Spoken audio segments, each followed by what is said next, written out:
Catholic News Roundup is brought to you in part by PewSitter.com, your online Catholic newspaper for the third millennium, CatholicMediaCoalition.org, in line with the Church, online with the world. And TheAmericanCatholic.com, politics and culture from a Catholic perspective.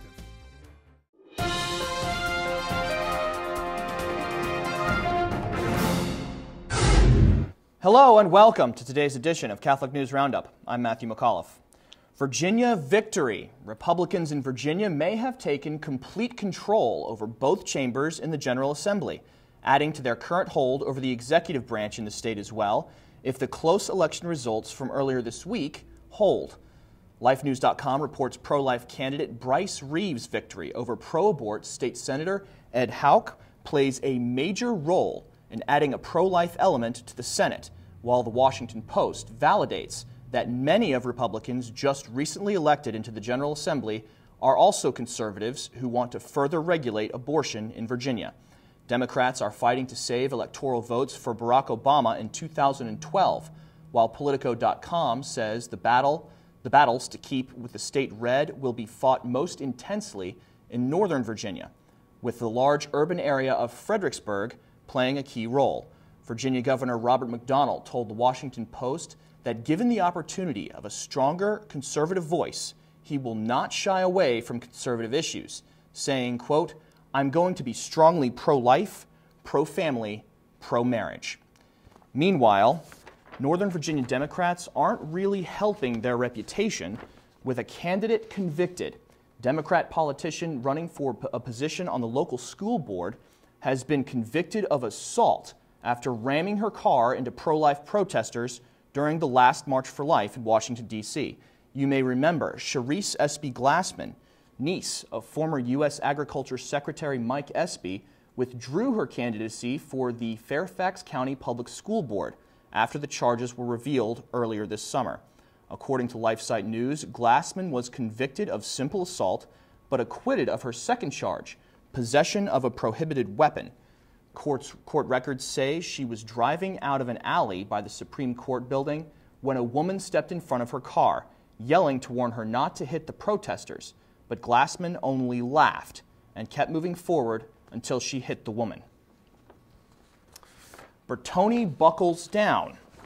The Vatican Secretariat of State is coming down hard on the Curia after the release of the much misunderstood document on the global banking crisis a couple of weeks ago, which Cardinal Tarcisio Bertone says he did not know about until the last minute. A small summit that met on October 4th to exercise damage control on several issues in the Roman Curia focused heavily on the document, according to Chiesa News.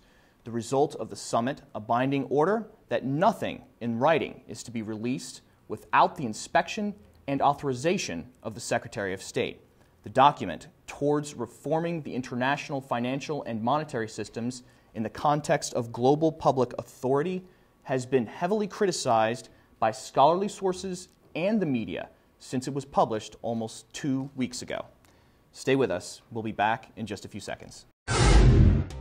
Catholic News Roundup is brought to you in part by NewOxfordReview.org, the voice of Catholic Orthodoxy, in print and on the web, and RenewAmerica.com, expanding the influence of America's grassroots in the cause of freedom. Cardinal Corection. The Boston Catholic Insider is leading the charge in a petition for the Vatican to correct weak Episcopal leadership from the Massachusetts Archdiocese. A post in the online publication cites the right and duty of the faithful in canon law to, quote, manifest to sacred pastors their views which pertain to the good of the Church, naming 12 different failures of Cardinal Sean Patrick O'Malley to protect the faith. Examples include his personal criticism of pro-life efforts in Beantown objecting to Catholic hospital involvement in abortion referrals, his mismanagement of money, allowing Archdiocese personnel extravagant wages, his failure to stop the gay masses at St. Cecilia's, and his involvement in the nationally televised burial of dissenting Catholic Senator Ted Kennedy. This is only 4 of 12 shortcomings listed by the Insider, and you can read more about signing the petition, which will be sent to 6 Vatican offices, by clicking on the link right outside the screen. Godless Patriotism. The Obama administration is attacking God and religious rights of American citizens by blocking patriotic Christian sentiments from being written on the War Memorial in Washington, D.C. The White House has announced its opposition to the bill proposed by Ohio Representative Bill Johnson that would install a plaque with the historic prayer to God that Franklin Roosevelt said with America on D-Day. The objection, voiced by Obama administration appointee Robert Abbey, the director of the Bureau of Land Management, is that the prayer on the memorial would, quote, dilute the central message of the memorial. The bill, H.R. 2070, which would put the prayer on the memorial, is expected to pass the House, but how it will fare in the Senate is unknown.